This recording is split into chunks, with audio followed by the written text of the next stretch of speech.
We welcome the sentence that has been handed down today. The sentencing relates to an incident that took place in February of this year. A young lady went out to a club that was relatively local to her. She knew some of the patrons and should have felt safe out on that evening. We know from the CCTV and from the evidence that Mr. Boianjiu was out that evening in this club. He was harassing females that were not known to him and was eventually ejected from the club. He then waited outside the club for an extended period,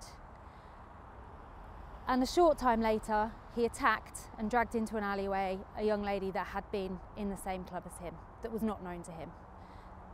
There took place an extensive, violent, sustained attack where he raped her and then tried to kill her and dispose of her body before leaving her in an alleyway. This young lady was discovered the next morning by a passerby and taken straight to hospital.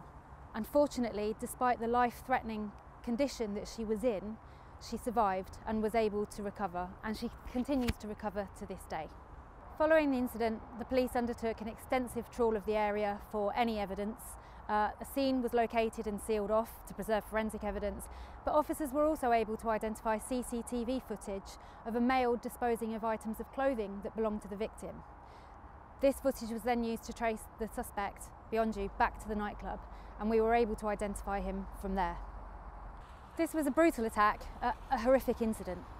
I think the investigation shows how seriously that we as a force do take violence against women and girls. We were able to trace the suspect quickly, we were able to locate and arrest Mr. Boianjiu, and we were able to then lead an investigation which ultimately led to this substantial sentence being passed down today.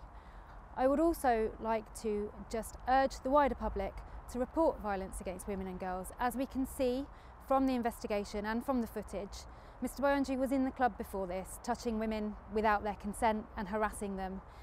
We would like women to come forward and report this and to know that your reports will be taken seriously.